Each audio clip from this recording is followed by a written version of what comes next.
back to another episode of the Young Black Suburban. We're here with a very good episode with my good friend Sarah Gemmell. How you doing, Sarah? Good. Good. Of Gem Fitness. Yep. Another fitness business owner. Yep. How you doing? Good. Enjoying the summer. Yeah. We were talking about like traveling, a couple minutes ago. It's been nice to just like be out. Yeah. So nice. See, that's success right there. When Yeah. you can travel. It doesn't matter how much money you make if you're stuck like me, working all day, going camping, then coming back to work again. That to me is not as successful as being able to get away. That's the struggle with fitness business is like in person. Like you have to be here. Yeah, you're the business. Mm-hmm. How is Gem Fitness doing? It's good. It's really good. We are all virtual because of COVID. So like there's no more in-person anything. We have clients all over the world and we're building like a membership. So I just hired another team member like 2 days ago. So I have like a whole admin team. And then we're building a team of coaches too. So it's kind of cool. Like in person, it was just me. Mm-hmm. You know what I mean? So now it's like I'm kind of like taking a business coaching perspective with my coaches and helping them build businesses within my platform. Nice. So it's been kind of cool. Yeah. Yeah. It's a whole different beast than like trying to grow an in-person training business. Right. So where did this whole fitness journey start for you? Like you did. Oh God. College. I'm trying to think of what year it was. I think it was like 2012, 2013. So like all my roommates in college used to love working out. And they'd be like, Sarah, come with us. And I was like, hard pass. Like I hated the gym. You would not catch me dead at the gym. But then my family went through some traumatic experience and it was like the depression was kind of bad. My mom was like, you really should start working out just so that you don't like sit in bed all day. Right.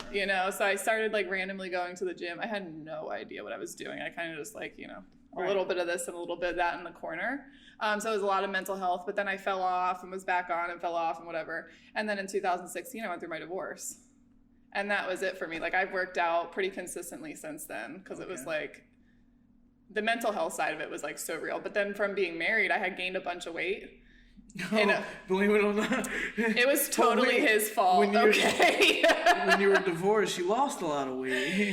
Yes, like when you're happy in a relationship, don't ask me why, but every woman can attest this. When you're happy in a relationship, you put on a few pounds, And I just had done it very rapidly. And like, it was like, I was in the doctors, like they were kind of concerned about it. But it was like when I went through my divorce, I was like, okay, like time to do something about it, Do you remember how much weight you had gained? It was like over 30 pounds, close to 40 within like a couple of months.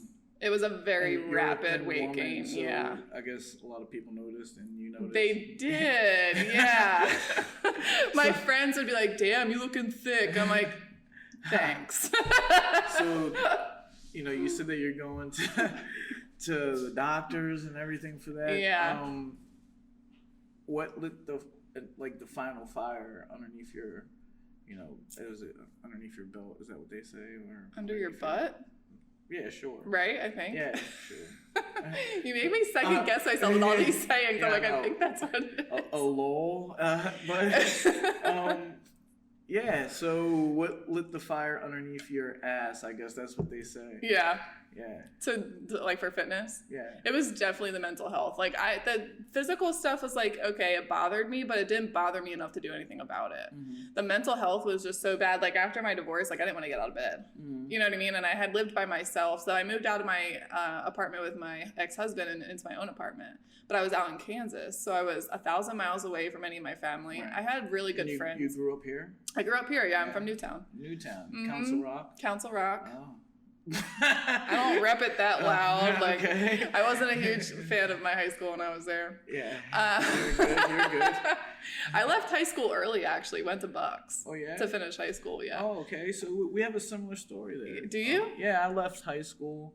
I left to become a professional fighter. Yeah. But I went to Bucks to get my GED. Okay. And I have my GED from Bucks. Yeah. So. I did like dual enrollment. So I was still a student at Council Rock. Okay. But they let me like do Bucks classes for high school credits. Cool. So like I just spent my senior year at Bucks. It was amazing. It was great. Right. But yeah, so like all my family is here, right? So after I got divorced, I had a couple of really, really good friends, but it was just like, there was no one really there to like, I lived by myself, you know, and I was working, I left my job as an addictions counselor to pursue fitness. And it was like, I was working as a waitress at like 2 different restaurants, and I wouldn't go to work until like 4. Yeah, so from the morning until 4, I'm just like sitting in my bed with the blinds drawn. And like for me, it wasn't really like a conscious decision. I've just like never been okay with that. Like I just knew, it was a gut feeling that like this is not how I'm meant to live. Like this is not okay. Right. You know what I mean? So that was kind of the fire. With this, I mean, like you're saying, you had a husband and you gained weight. Like, obviously, there's more to the story than just having a husband and gaining weight. Like, what were some of the habits that you had that you needed to break out of to, you know, change your lifestyle? So I had been working out. My ex-husband was in the military when we were married. He's out now, but he was military. So when he was in boot camp, I was in the gym like every day because it was like, okay, I'm going to keep my mind busy, like whatever, right? But when we moved to Kansas, I started skipping the gym. I stopped going to the gym completely because I wanted to spend time with him, right? And he was Jamaican, and he cooked. Okay, yeah. And he's also like Makes 6 sense. foot plus, so I would get like his portions of food. And you're talking about someone who was like a poor college kid, so I lived on like scrambled eggs and applesauce, and then I move in with him, eating, you know, like heavier food, but also these like huge portions, which I ate with a smile on my face. Like I enjoyed it. He certainly didn't force me, you know, but like to eat more and to stop working out, I mean, it was just kind of like, you know what I mean? And it is what it is. And you were a drug counselor. I ran a drug and alcohol education program. And that's it? That's it? What do you mean? So like, was that like a goal of yours to be a drug counselor? Yeah. So you just wanted to do that? That was literally it for me. I think I made that decision when I was like 15. I was like, I'm going to do addictions counseling. Like that's the only thing I did in college. All of my electives were like psych related.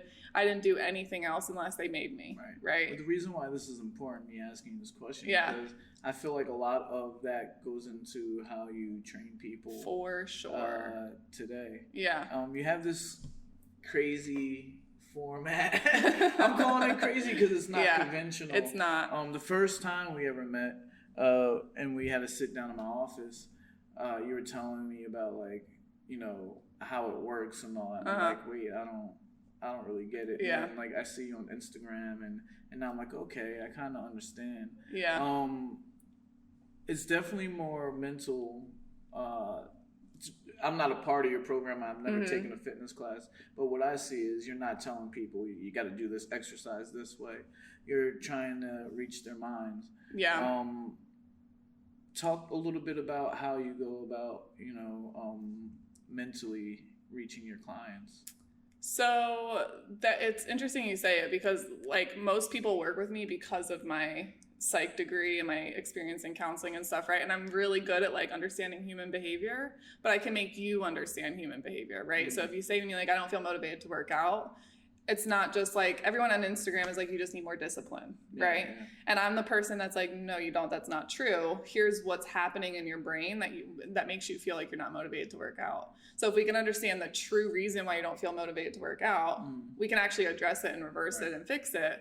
So it's like, I talk a lot about like boundaries and self-sabotage and understanding motivation and human behavior and all these things. I actually spend a lot of time talking about learning and behavior, right? Like how do we learn a behavior? Right. Because that's what we're doing in health and fitness. So there is the fitness side where it's like, here's your workout plan. Here's how to do a bicep curl, you know, do a leg day here and an arm day here. But like, if it was that easy, more people would be more successful at fitness. Yeah, definitely. You need to understand the shit that goes on in your head in order to be successful at fitness, especially with like eating, toxic diet culture, all like if you think about the health and fitness space, there's so much trauma that happens in childhood and like whatever compared to any other like industry. So I'm about to get a free session from you. Yes. Shoot. I'm not yet. I'm gonna let you finish explaining, but you're like saying childhood trauma. You just met my father. Right. He was fun. Yeah, he was my trainer my whole life, you know. And I see that I'm passing down some of the harshness that was, I don't want to call it harshness, because I really think that he did the best thing for me as far as being a boxer. But I have clients where, like, I don't compliment them. I'm always, and they'll tell me, Tim, you don't compliment me ever. You know, they try to teach me the sandwich approach where you compliment, critique. Yeah, it doesn't work for me because my father was always like, okay, you got to do it better. Yeah. Even when I did it perfect, you got to do it better. Yeah. I remember being like really early in my pro career, and my dad, I didn't really look good in the first round of this fight. And then the second round, I knocked the guy out. Yeah. We go back to the dressing room. My dad's livid. He's like, you look like shit. Oh, you know, yeah. you and then my uncle, who was also my trainer, he's like, Tim, he just knocked a grown man out in 2 rounds, you know. Yeah. So I come from a background where it's never good enough, where you have to always strive to be better. Do you come across that a lot? For sure. Yeah, for sure. Especially with like, so in your case, I think with men, it's interesting because men are like that tough love, and like boxing is a very like tough love sport, like football, very tough love sport, right? And that's just kind of the culture in those sports. But like so the women I deal with, they don't usually have that type of story, but there's the same story of like, well, you're too fat. Right? And if you were just a little skinnier, you'd be prettier, or like whatever, right? I have clients who like their parents locked up the food when they were kids. Yeah. You know what I mean? Or like there's same thing if you were raised in a household where your mom like had body dysmorphia and talked about how fat she was, but she wasn't. Like that distorts your body image, right? So like in your case, when you have someone who's like kind of pushing you that way, there's a benefit to it, right? There's that tough love, like I'm pushing you to be better. But now there's also this like story created that like nothing's good enough, or you can internalize that you're not good enough. And if you think about your habits now as an adult, like working all the time, or like never being satisfied with what you do, right? Always striving to be better, but never being satisfied with what you're doing. She's breaking it down. She's breaking it down. Right? But then that happens. It could even happen like that type of, I wouldn't even call it trauma, but that's the story that was created for you from being a kid, right? So it can even show up in like your romantic relationships. Like if you never feel like you're good enough, like that little urge inside of you, or like that story inside of you, right? So like for you, it's like you work a lot. For other people, there's this like, I'm not good enough, so I'm not even gonna try, because like there's the fear of failure. So as humans, we have innate fears. Yeah. It's either fear of failure, fear of judgment, or fear of failure. Failure, rejection, judgment. Okay. I always get those 3. I repeat one. That's all right. But we have these 3 innate fears, right? So like if you have a fear of failure, like a very deep innate fear of failure, you just won't even try. Right? Because your subconscious brain is like, I don't even want to be put in a situation where I might fail. Yeah. So I'm going to stay over here where it's comfortable, because at least it's the devil that I know, right? So even though comfort is not serving you anymore, you're not working out, you're not eating right, you're not doing whatever, it's familiar. I have a few people that need to be at this table right now. Yeah, they can listen to the podcast. Need to have this, exactly. That need to have this conversation, because as a fighter and now I'm a coach. First, I'm doing the same thing that was done to me to my clients, even people that don't want to compete. I'm like, no, you can throw that right hand better, even though it might be good for them. It's like, nah, it's not good. Yeah. But then I have, the guy that says he wants to compete and everything, but then as soon as it gets hard, they say they don't want to do it anymore. How can you get somebody, and especially with a sport like boxing, it's not like you're running a race where you're not going to get punched. You're going to get punched in the face. Yeah.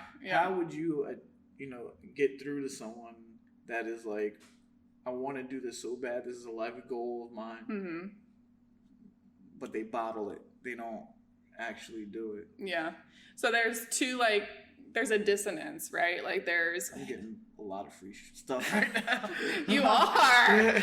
You are recording this somewhere. Yeah, I'm not even done. I have another one already. Okay.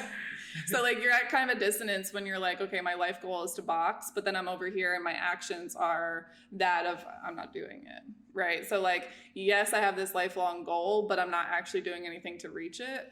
So the dissonance comes in as like, which one is more important to your subconscious brain? Because your subconscious brain is very negative, and it's there to protect you. It's there to keep you out of harm's way and all these things, right? But it just doesn't serve you at a certain point, right? It's protecting you so much that you're not even making progress towards this goal. So like you have to, it's not really like you need more discipline. You need more motivation. You need more accountability. And I say this all the time because 100% of people that come to me tell me they need more accountability, which might be true because we all have like external accountability is really useful, but I can show up at your door every single day with a van to take you to the gym. If you don't answer the door, it's not an accountability issue, right? Like I can text you, email you, call you, show up at your house. You still have to meet me halfway.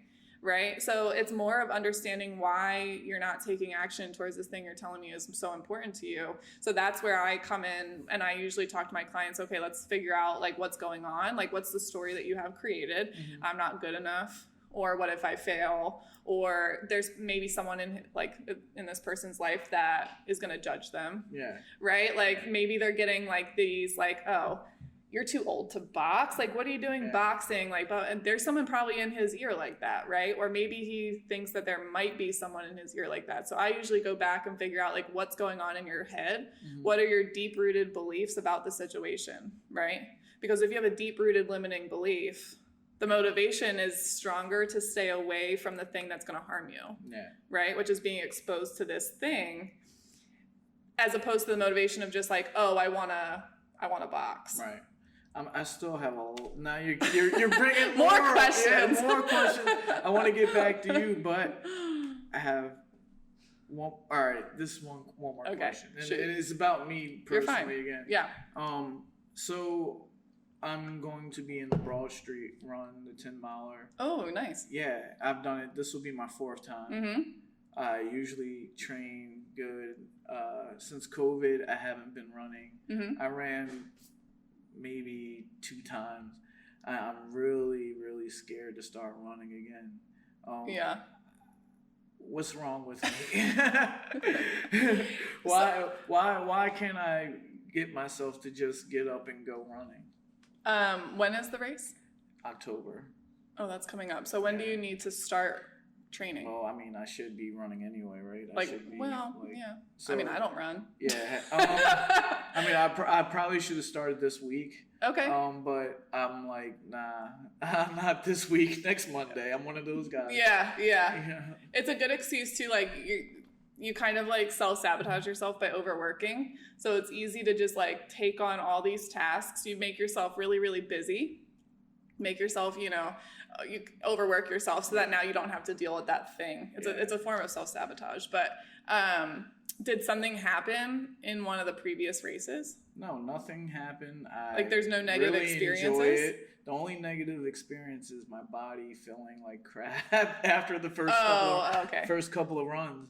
I think that's my fear, is that, to get back to where I'm at is going to take a little while. So, I mean, that's a reasonable fear, right? So your fear is that your body's going to hurt, right? And, the brain doesn't like pain.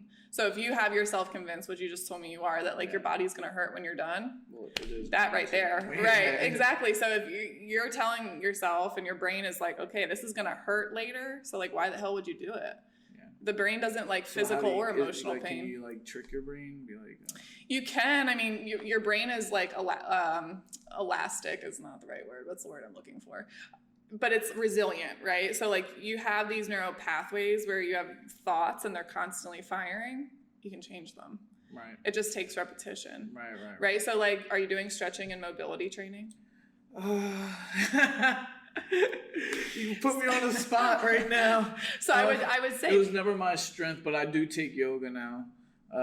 Not to be a sexist, but dudes, y'all don't do your stretching and mobility the way that you should. I was a professional athlete and I didn't do it as well as I should have. Yeah. So I don't know. But you could start there. Yeah, but think about it, right? If you do your stretching and mobility training, that will help you to not be in pain, and then you can just tell yourself you don't want to say things like I won't be in pain, because there's that negative word of won't. So just saying I'm gonna feel good after this run, and you have to say it a lot, because you've had a lot of repetition of the opposite. Yeah, exactly. So if you have even 6 months, which most people have years and years and years, but even if you have 6 months of thinking this is going to hurt, you can't say to yourself, I'm going to feel great one time and then be like, magic fix, right? But if you do your stretching and mobility, I feel like that gives your logical brain like, okay, I'm doing something about it. Yeah. How much I owe you? That one was free. That was free. All right. So, you have people that teach under you with the same philosophy. Mm-hmm. How do you communicate these things to the people that you're teaching to pass it on to the next person? How? Yeah. Without degrees, right? Right. And I'm very, very deep rooted into like integrity and ethics and all of these things. So like they don't present themselves the way that I do, right? Okay. They're never going to say like, I can help you with your learning and behavior and I can help you understand your subconscious brain, but they've listened to me for long enough that they can explain it. Mm-hmm. But also the way that I have my platform set up is it's my coaching. Right. So I have the coaching videos, I have the PDFs, I do like the group calls. My accountability coaches that work for me, they are like an extension of me. So they'll say like, if someone's really struggling with something in the subconscious brain and it's past their level of understanding, they can shoot them a resource that's from me. Okay. So I'm still very much involved. Yeah. It's my coaching and my program that they're using to build their own business, right? So they're there to support you while you use my resources. Nice. Yeah. So, like, you're gonna be like I'm trying to compare it to something else, because there is nothing else really that I can think of. Literally nothing. Off the top of my mind. You're like literally nothing. I've searched. Yeah. So you're basically the CEO of your company mm-hmm. that is still overseeing everything, but you're letting trainers do their own thing.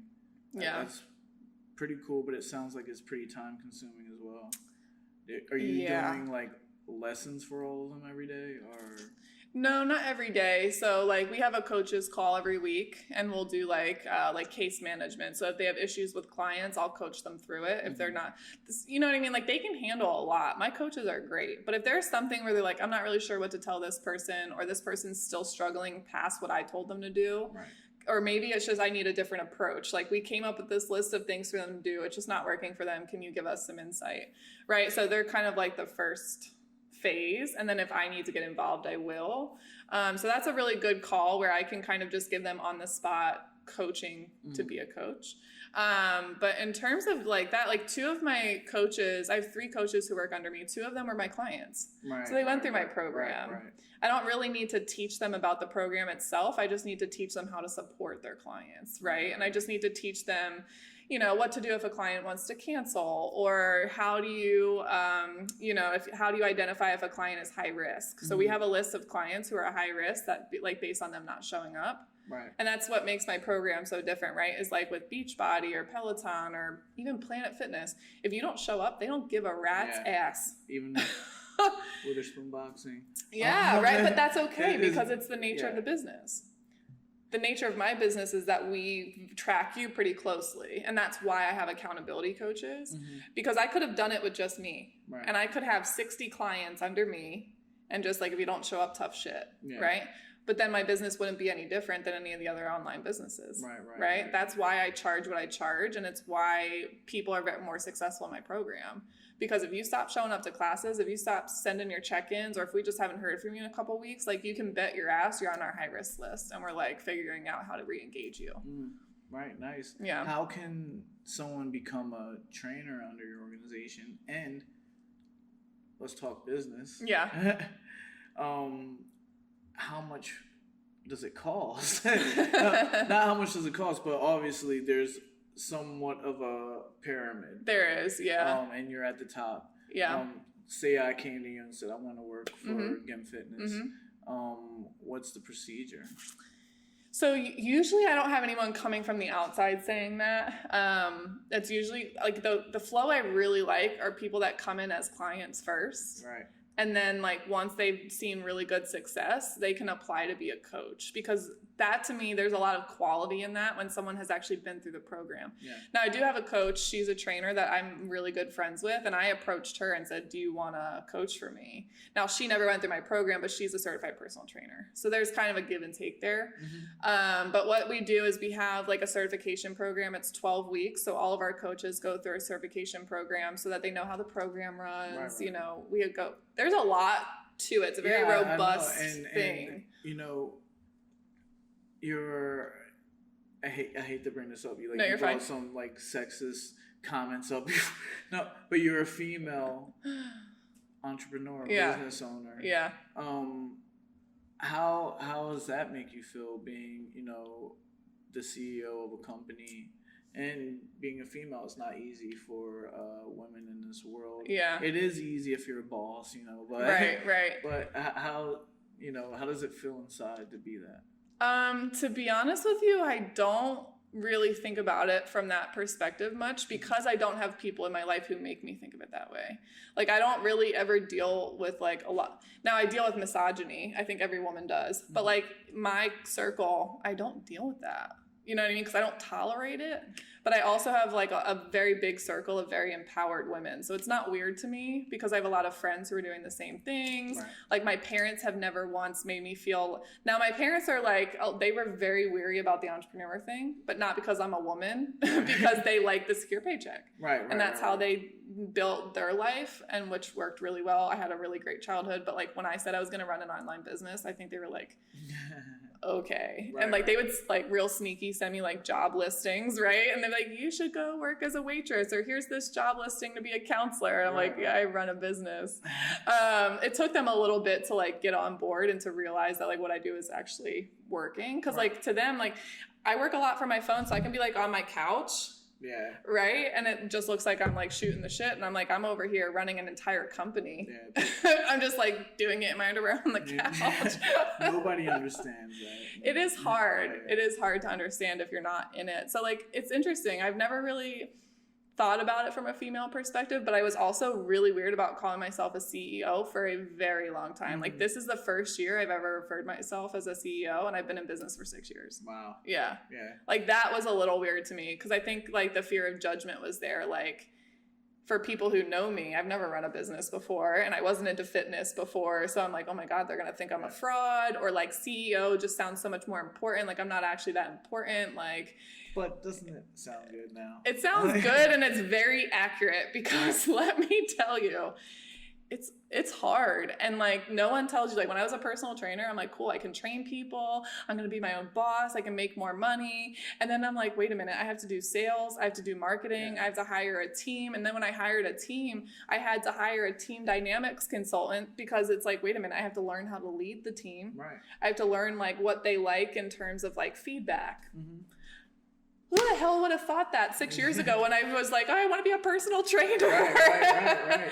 But this for me, it's very in alignment with like my personality. Like like leadership is up there, but also like bringing people together and like the overall picture of like, okay, delegating this to this person. Mm-hmm. These two people are going to be over here working on this. And like, here's the overall bigger picture. And then I'm just going to kind of be like moving all the pieces around, you know? And, you know, you mentioned a lot like that you have to do, you know, you have to do feedback consulting and all that. But in the beginning, you had to come up with the concept altogether. Yeah. Where does this concept come from of accountability coaches and all that?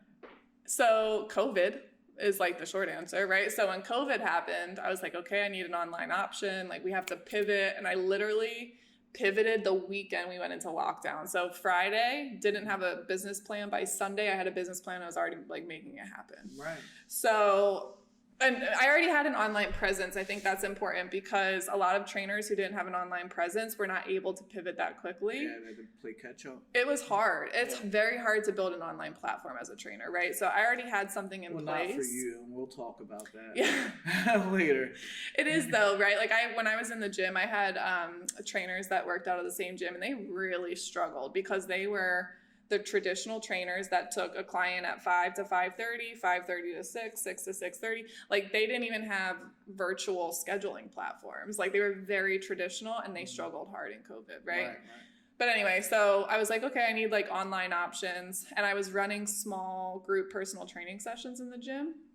So I was like, I need to find a way to translate that into online because they're not going to pay for the one-on-one online program that I had. Like the price difference, was just way too big. So that created these like Zoom rooms, and it was just me. I actually found an old graphic of my schedule. I did one class a day, Monday through Friday, and I just had like maybe 3 or 4 clients in the room. And then just like kind of from like overthinking, because I'm a very anxious person, like, and I think about my business 24/7. It turned into, well, why don't I invite more people? Right. And then why don't I just charge a membership for it? Because I'm not going to do one-off. I don't ever do one-off because I can't serve you doing that, right? So it's like, okay, I'll build a membership around it. And then that turned into, well, there's Beachbody, there's Peloton, there's all these online programs that these people are doing, but it's not working for a lot of people. Right. Well, so where's the gap? They're killing the sales part. Yeah. I don't know about results. You know? Yeah. You know, the results are there. Too different. I mean, from like Peloton and Beachbody. Oh, yeah. Yeah.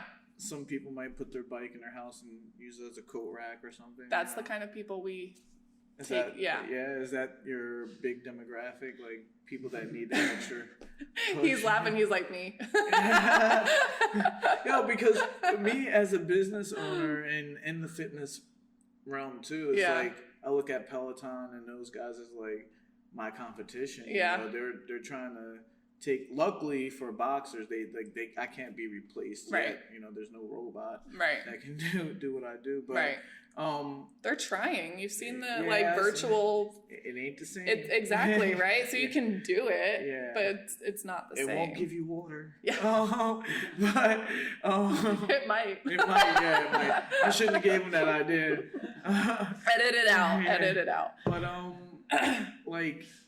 I even forget where we were talking about like people who don't use their Peloton, right? So like that's your biggest demographic, I guess. It is, because if you're doing Peloton or Beachbody actually started as my like the big competition for me, and now it's Peloton's up there. Mm-hmm. But like if you do Peloton or Beachbody and you're like, listen, I work out consistently, I'm getting great results, I'm happy with where I'm at.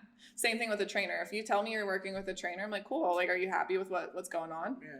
And you say yes. Cool, I'm going to leave you alone. As long as you're on a program that works for you, it's getting you results and you're happy with it. Like, you have to be mentally well too. Mm-hmm. But if you tell me like, oh, I've been doing Peloton, but like haven't lost any weight, or I'm working with a trainer, but like, he's okay, we don't really click, then I'm going to be like, well, you know, like, then I'll step in. Yeah. So the people who are happy with those programs are not my ideal client. They don't need me. Right? Yeah. But the people who are paying for those programs month after month after month, they show up once this week and then they skip 3 weeks and then they might like take off for 6 months and then they randomly do really good for a month. Like, it's so inconsistent because there's no support. There's not a whole lot of accountability, right? And the workouts themselves, I mean, online workouts, I do online workouts and they are boring as hell, right? Like if I turn on a YouTube video, I'm like 15 minutes in, I'm like over it. Yeah. So with our classes, it's like real human interaction. So like if you start to walk away, I'm like, yo, Tim, where you at? Right? So that for my women is like really helpful because they in the online workouts where it's not a person, it's just a video. Mm-hmm. They're skipping sets, they're skipping reps, they're getting distracted by their dog, they start doing laundry. You can't do that in my classes, right? So that's like, there's just no one doing it the way we're doing it. And what is a session like? Like I sign on and what are we doing? So we offer like 12 different types of classes. That's my favorite part of working out, just the meditation part. We actually just added a class on Monday mornings that's like a meditation class. Yeah. And it's pretty cool. It's like setting intentions for the week. So the instructor gives like homework and he says like bring whatever you want to do for the week. And then they meditate and do like a very light yoga flow about like what are you going to accomplish this week. My clients love it. Yeah. But we also have like kickboxing. We have strength training. We have a TRX class, which no one else is doing online. Nice. I actually made my own. I was like, I'm not about to sit here and support TRX, so I'll just make my own. TRX, send her. TRX is price gouging you. There's a lot of people teaching you how to make homemade TRX. Yeah. So mine's not homemade. I outsourced. but I didn't make it. Like I just like told the guy what I wanted. He made me like 100 units, and like I literally only wanted to sell them so I could teach the class. Right. But we have strength training classes, we have dance classes, we have like cardio, yoga. There's like a whole wide variety of the classes that we offer, and then we tailor fit your schedule to your lifestyle and to your goals. Okay. So some clients come in, they want to lose weight. Right. Some are like, I just don't want to be as anxious as I was before I started. And some people are actually there to gain muscle, right? They're not looking to lose any weight at all. They just want to like put on muscle, right?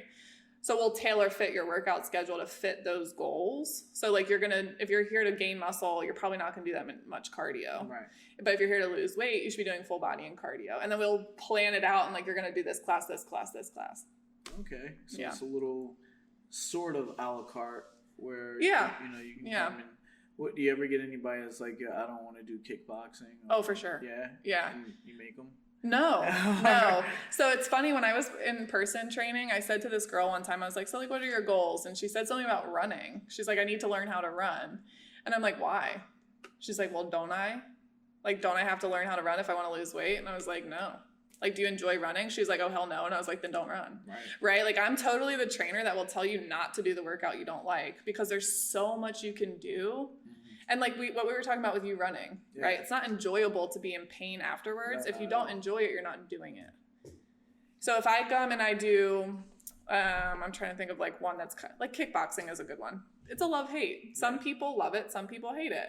If you come in and you hate kickboxing, please tell me what is encouraging you to come back if you hate it.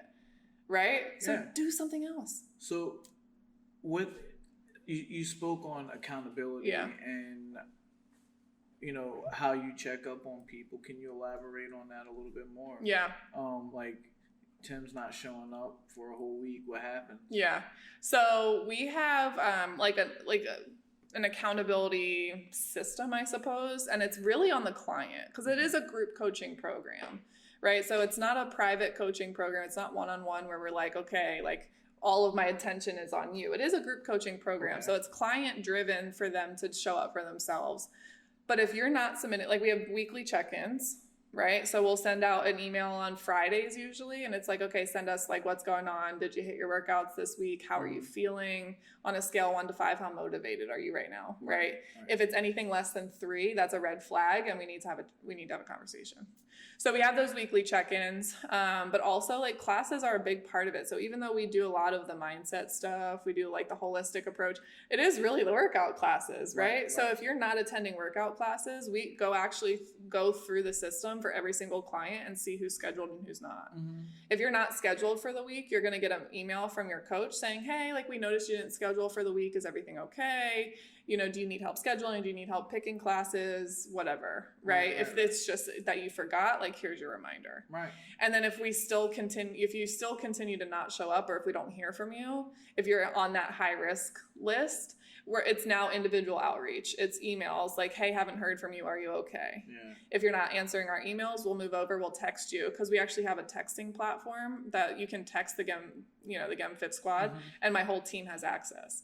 So we'll text you. Right. We don't hear from you on text message. We're probably going to move over to like social media. I have even Snapchatted clients before because they were ignoring me that much. Wow. Like I'm like on Snapchat, like, yo, what's up? So, do you usually have a big success rate, with your system? Do you have a lot of people dropping off because they're like, Sarah's just too on me? Or it's funny you say that. We just had a client who's like, you're annoying me. And I'm like, okay, but you signed up for a program with accountability. So like that one client is the first client to ever say that it was like too much contact. Right. Because most people coming into the program understand that it's a coaching program, right? Like all of our advertising, all of our marketing talks about the accountability. If you don't want the accountability, then we're not the program for you. Right. If you want to be left alone to be inconsistent and not showing up for yourself, sorry, tough love, right? But like, then we're not it for you. If you want to be called on your shit so that you can actually get better and so that you can grow, then we're for you. Yeah.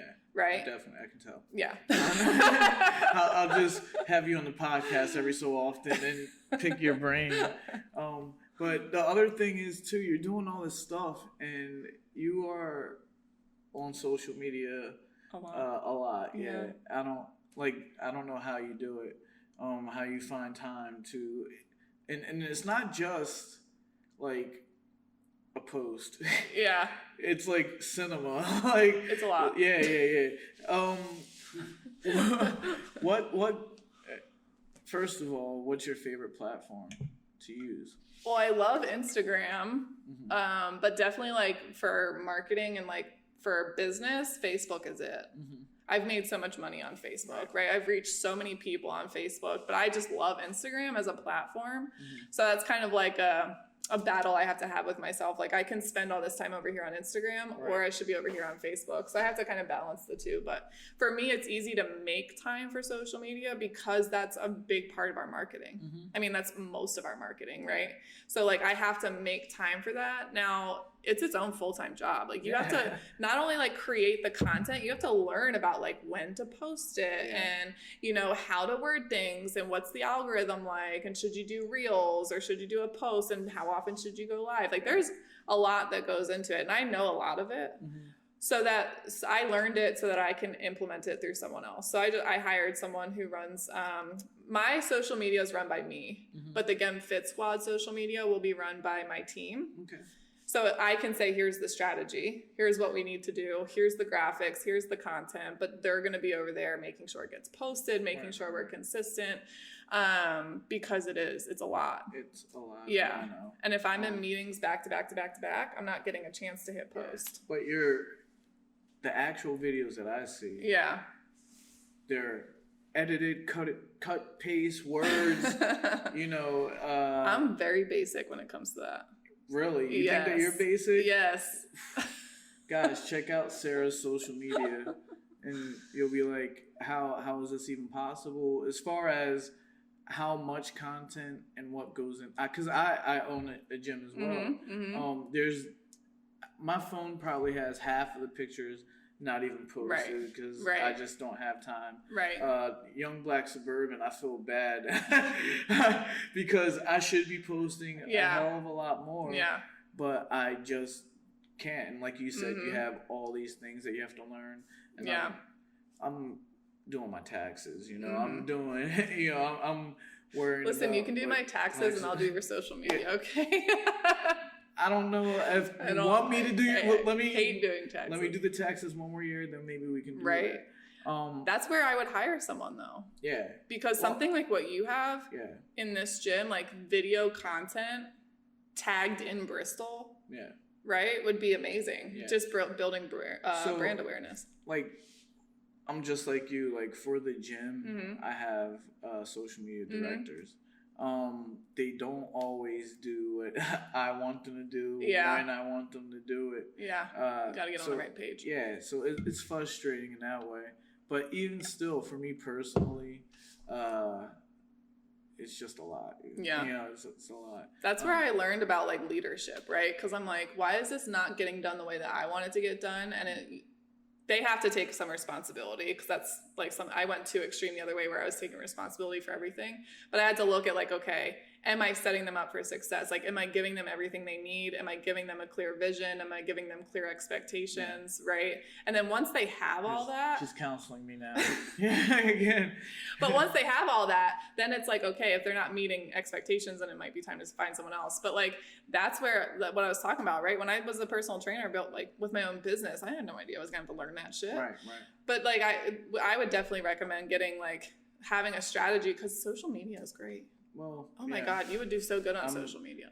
I mean, even though I'm not, Sarah Gemmell, most of our clients do find us on social media. Yeah, there still, you go. But I'm just posting the video of what we're doing. You have a drawn out plan. I feel like Tick-Tock is a big part of what you do. Do you use Tick-Tock for your business? Actually, no. So Tick-Tock, I was like last year in the pandemic. You should. I should. My thing is like, I overcommit myself to things. You then have to now learn a whole nother platform because what you would do on TikTok is very different than what you would do on Instagram and Facebook. So I spent all this energy learning Facebook and Instagram. And we're just getting it down to where my team can manage it without me. So then that's the time to go to TikTok. But I'm like, I don't have the capacity. So I take TikTok trends and put them on Instagram. Right. And how do you feel like that's received well? Yeah, my brand has like, so I've always had a certain kind of brand, but I think translating it onto social media has been hard. Because, and there's a bunch that goes into that, but since I started doing reels, like my brand is very clear to people when they come to my page. Like, okay, Sarah's gonna be twerking and talking about psych. Like, that's what I do. And if you are uncomfortable with me twerking, then don't come to my like to my Instagram. So that's what I was getting at. Like, you do dance. Yeah. A lot on your TikTok. For sure. I mean, on your Instagram. Yeah. And that's I go on my phone and I'm like, oh, there's Sarah again. Twerking. That's what I want. And twerking and talking about how, you know, eat that piece of cake if you want. Yeah, for sure. Yeah, and what gave you the courage to even start, you know, putting yourself out there like that? I don't even know. It's funny because it might be your generation. We did talk about you being a decade younger. Not a full decade. But it might be. Yes, it might be the generation. I also like am not a people pleaser by nature. So like, of course I have like fears of judgment and rejection, like we all do. But I'm not a people pleaser to where I'm like, I'm going to make myself small to make you comfortable. That's usually the issue people have when they see like women twerking on the internet. It just makes you uncomfortable. Yeah. Right? I'm not half naked doing it. Like I'm not, you know, dancing around a pole and telling young girls to like whatever, right?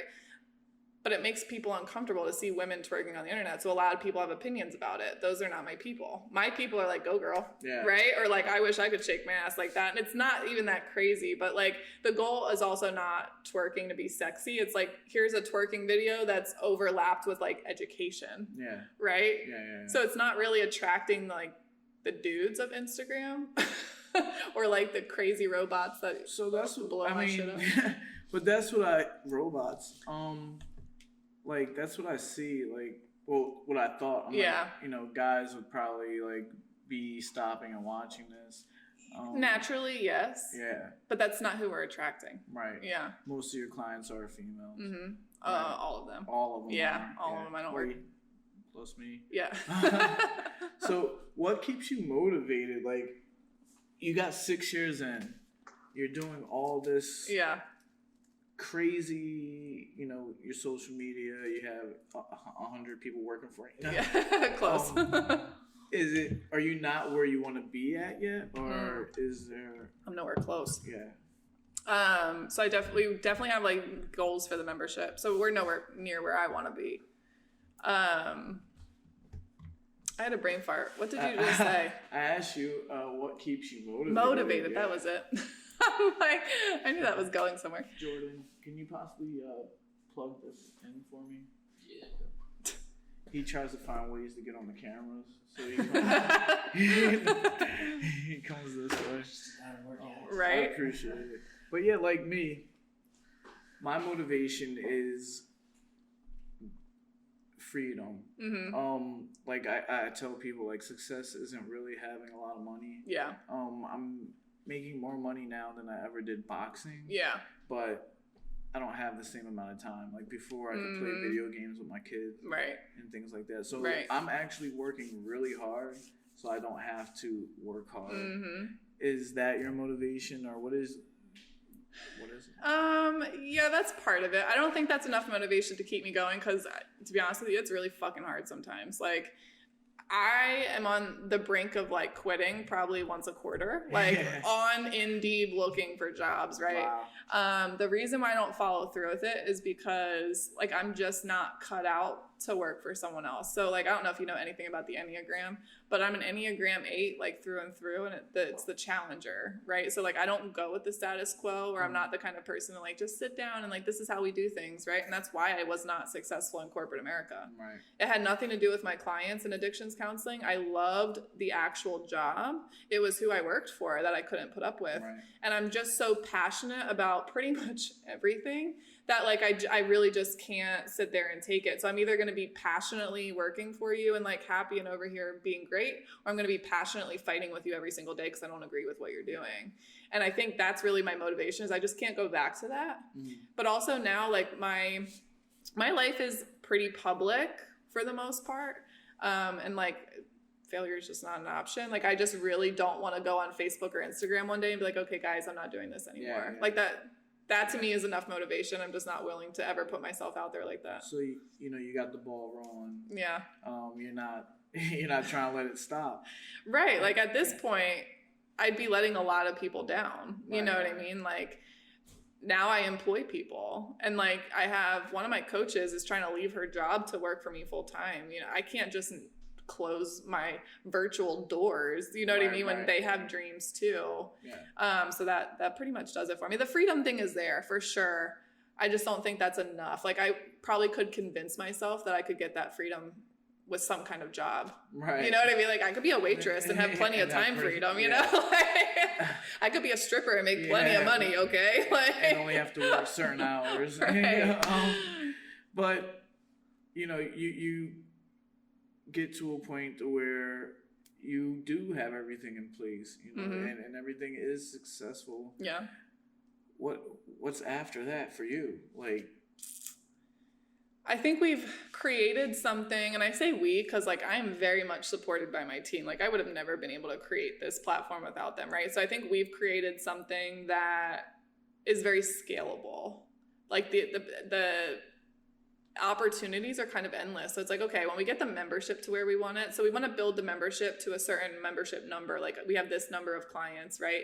This number of clients equals people helped, but it also equals like we can now pay this coach a living wage so that she can quit her job, or, you know, now we can hire someone else. Like it's about employing people too. And like, you know, paying the bills. Like I will tell you, like I have a goal to make money and I'm okay with that. Right. Like, I don't think that's everything. We never put people over profit, but like it's okay to want to make money. So we have our financial goals and stuff like that. But once we get there, and then it's like, okay, now we have the membership where we want to. Do we want to add merch? Do we want to add on more coaches? I want to step away from the day-to-day operations, not completely, but like I basically just want to like create the coaching platform and then call it a day. Right. Like I maybe teach 1 or 2 workout classes a week and then like be done and show up for the group coaching calls and be done. And then like have my team do the rest. I would love to be off social media. That's success. That is success. Well, like to own the business, not to run it. It's funny that you say you want to be off of social media. I feel the same way. Yeah. If you're running a business, you don't have that option. Yeah. You feel trapped in a way. I feel like I am a little bit now because I have to do a lot of things myself while we build to the point where I can just like start passing it off, right? But even though I don't think I'll ever be off social media, I think it would be great to have someone who just runs the social media and then I can do it for fun. So you guys can do the marketing, you can do the strategy, you can do the engagement, all the stuff that you have to do, and I can just be over here like doing whatever I feel like doing. Or I can just do the reels and y'all can post them for me, you know? That's success, man. So do you actually like learn these dances for the reels? Or I have to. Yeah, it's a freaking workout. So I have to change my shirt like 4 times. I'm like, I'm sweating. I don't know, like if you're freestyle, I can't do them. My daughter, she's 8 and she don't want me to do them with her. So, that would be embarrassing. You can't do that. Well, I got 2 out of her. I got 2 TikToks out of her. I wish like she understood. Like you guys could have a serious brand, like father-daughter dance trends on TikTok. She hates boxing. I think that would be pretty good. Yeah. You know, she hates that, but she loves TikTok, but she won't let her dad join in. Yeah. So TikTok creators create dances. I just learned the choreography. I'm not a choreographer by any means. Not at all. Well, besides TikTok, though, what does Sarah do outside of her business? So I own horses. That I have 2 horses and a 3rd horse that I take care of. So I take care of them full time. Yeah. I don't make any money. I just pour money out. Into the horses. They're kind of expensive to have. Has that always been a passion of yours? Oh yeah, I've been riding since I was like, I don't even know, 3. Okay. My 1 horse I've had for 12 years. So they're like my babies. I love them. But yeah, I'm like with my horses, I like to be outside. Like I'm not a winter person, but in the summer, like anything on the beach, hiking, you know, anything like that, riding motorcycles, walking around, you know, new places, whatever. I've been traveling a lot this summer. I am like I'm not extrovert or introvert. I'm a little bit of both. So sometimes you'll just catch me chilling at home, like Netflix and like doing nothing. Right. And then other times I'm like out, twerking in some bar somewhere. No shame. Yeah, hey, and being out there is what makes you money, really, Yeah. Do you still work out yourself? Obviously, you work out yourself. So I do. So right now I teach the classes. So I'm thinking how many I teach right now. 1, 2, 4. I teach 5 classes a week. So for me, because I had my spinal fusion a couple years ago, that's good for me. 5 workouts a week is great. Yeah. I typically don't do any workouts outside of that, but my goal would be to step away a little bit from teaching and do workouts more for me, because I'm doing it for my clients. Like I have to perform for the group. I would like to do my own workouts, but. What workouts do you prefer? I love traditional lifting. Yeah. I really do. Yeah. Just getting in the gym, putting them up. Yeah. Like just like really traditional, like simple movements, like curl press, lat pull, leg press, squats, like really traditional stuff. But I'm not into like Olympic lifting or like real heavy lifting. I can't even do that anymore anyway. You're not a CrossFitter? I'm definitely not a CrossFitter. I'm actually kind of anti-CrossFit. Oh, let's talk about this a little bit. I'm just not a fan of CrossFit. Okay, why? I'm going to catch a lot of heat for this. Yup. I will. So I think that the CrossFit cult is coming. They're going to come for me. They're going to come for me. I don't think that form is a high enough priority in CrossFit. And the risk of injury is just a little too high. And I think that there's all these science studies and there's no higher risk of injury at CrossFit. I would seriously challenge those studies that say that. And I would love to know who did them, because if CrossFit funded those studies or someone who benefits from CrossFit doing well, then they're very biased. Yeah. Right. But my professional opinion is I think that the risk of injury is just higher at CrossFit. Those movements are way too complex for some people. So at the end of my career, I used CrossFit for my strength and conditioning. And I believe it's the reason why I retired. Squatting too low without anyone caring. Yeah. They don't. They actually tell you to go as low as you can. Which actually, if you want to talk about science, is not true. Right. You can get plenty of benefit at 90 degree at the knee. You don't need to go below 90, and now your knees are taking major hit. My physical therapist told me that. Yeah. after my knee was wrecked. Yeah. A little too late, but yeah. My opinion about CrossFit is that it has benefits, it's addicting because you do see results really fast. Yeah. But for the same reasons you said, there's not much care about form. You do get a good CrossFit coach here and there who does care, but when you're in a class full of 20 people and everyone's doing, clean and jerk or whatever, it's really hard to... And it's so quick paced. As one trainer to 20 people, it's not your fault you can't keep track of 20 people. Right, that are just moving that quickly. And I think for someone like you who has an athletic background, and a lot of the people who do well in CrossFit, they have athletic backgrounds, I think it can do well. There's plenty of people it does well for. But if you're talking about the general population who's out of shape, deconditioned, they're not super athletic, maybe they're a little overweight, it's very dangerous, right? And those movements are not something you just go into, like a clean and press. You need to learn proper biomechanics first. And what you just said is the fact that there's only a few coaches who care about form, that means the rule is that typically form is not the priority. It's speed and how much can you do and how fast can you do them and how little rest can you take. The fact that there's a couple of exceptions of a couple of coaches who prioritize form doesn't change the fact that a majority of them... Right. Even if they do care about form, like you just said, right? They just aren't able to there's not enough watch it. Right. The whole cult needs. Yeah, cult is a good word for it. You're either in the CrossFit world or you're not. I was in the cult for a little while, and I'm out. Yeah. But I have nothing against CrossFit. Everyone has their sport that they like. Exactly what I said about Beachbody and Peloton earlier, right? If you like it and you're doing well with it, who am I to stop you? But if someone comes to me and says, Sarah, I want to start CrossFit, what do you think? I'm going to give them an honest answer, Yeah.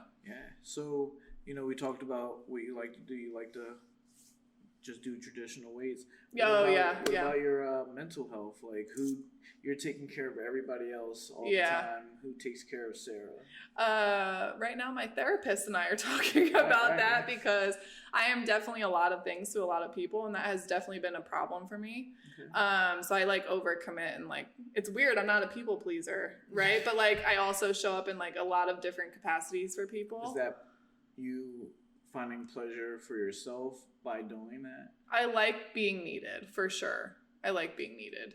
So it's definitely like, it's important for me to take a step back, and like my way to reset is like alone time. Like I really just need alone time, and I need to not be like, I'm very overstimulated throughout the week. So like my whole thing, I tell people all the time, right? I have to be on all the time. Yeah. I'm either talking to my team, I'm talking to prospective clients, I'm talking to current clients, I'm talking to you, I'm talking to my networking group. I'm constantly on, right? I don't get time to just be off. Right. And like, I'm a big personality. It takes a lot of energy for all of this. You know what I mean? Like, I'm going to go home and I'm going to be like, fuck. yeah. So you made me, like, earlier I was going to be like, I'm sorry, I'm so low energy. You know, I mean, this is my 100th hour working. Sarah's a little bit more, more out there. But you're making me seem really, really low key. No, I mean, you're good. Like, I'm energized talking to other people. It just drains me once I'm done. Yeah. You know? And I can relate to that. I'm going through that right now where I talk to my therapist about burnout. Mm-hmm. Like as soon as I get to the gym, like I remember, I'll never forget this one day. It was only like 4 months ago. I pull up the park in front of the gym and I don't even get out of the car. Someone's in my sunroof. Hey, Tim, I got to talk to you about something. God. Yeah, I don't even get, they're in my sunroof like, Tim, and people don't understand, like, okay, when I go home, like, it's bad because I have children, I have a girlfriend, they want my attention, but I need, like, that hour to myself where nothing's going on. So my self-care is listening to music. Okay. The music doesn't even have words to it. That's how burnt out I am from people. So I kind of relate to what you're saying. That's what's good about this job. I get therapy through other people's stories. Right.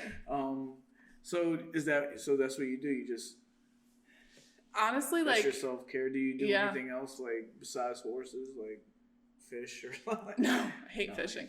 I'm trying to think of when this was. Sometime at the end of April, actually. I was like, I really, like, I'm not getting the alone time I need. So I went up to the Poconos and just went for a hike in a random mountain by myself for the day. Wow. Like, if I feel like I'm burning out, I will create that alone time. And to me, it's nothing really specific. Being with my horses is great. And I try really hard. I like to be off my phone when I'm with them so that I can really just like decompress. Mm-hmm. The problem is there's still people at the farm. So like sometimes like the owner of the property will come out and like me and him really clash heads. So like as soon as I even see him, my anxiety's through the roof. I'm not getting my recovery at all. And then like I take care of that third horse is not mine. So if her owner is there, that's not always a bad thing. It's just like now I'm still dealing with people. So like I really do need my own property so that I can really be by myself. It's like when I first met you, I kind of sensed that feistiness. That's a good word. Yeah, feistiness or sassiness, I guess. I don't know, a little bit of both because I had a trainer here and we were talking business and you were like, well, I don't care. I will let her know.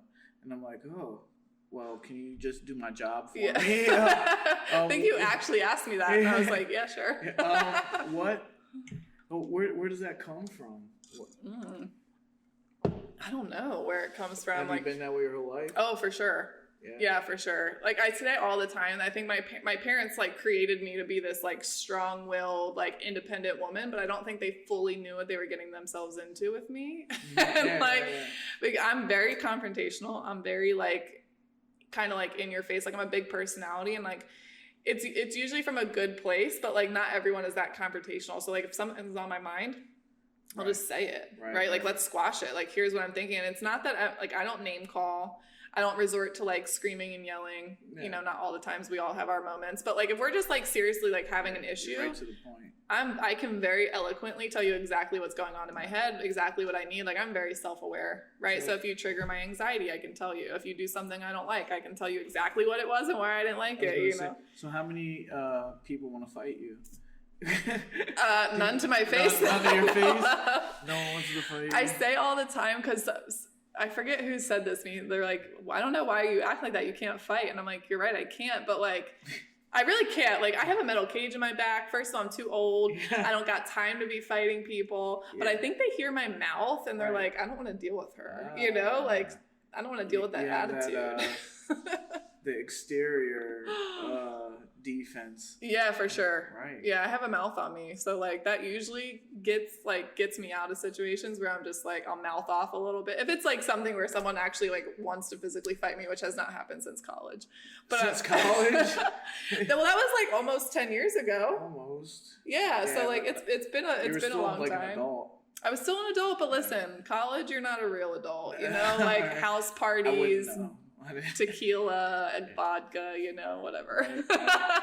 All right. So we have Gem Fitness. Yeah. And, you know, you're 6 years in. Mm-hmm. What is... Oof. That sounds good, It does, yeah. I'm only 3 years in. I'm trying to be like you. What's next for Gem Fitness? We're just gonna keep doing what we're doing, to be honest with you. We're gonna keep doing the membership. Like that's not going anywhere. Like I get the question a lot if I'll keep going past the pandemic, and the answer is yes. I mean, we spend a lot of time and energy and resources building this platform. It's the future, isn't it? It is, yeah. And like virtual workouts and virtual coaching, I mean, it's so convenient.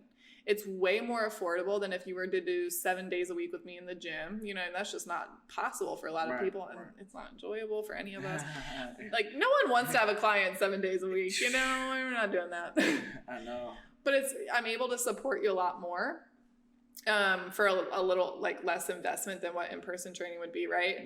But also it's the convenience. So I have clients who travel. I have clients all over the world. So I'm able to build a business in the UK. I have a team, some of my team is in like the Philippines, or I've had clients in Spain, Japan, Guatemala.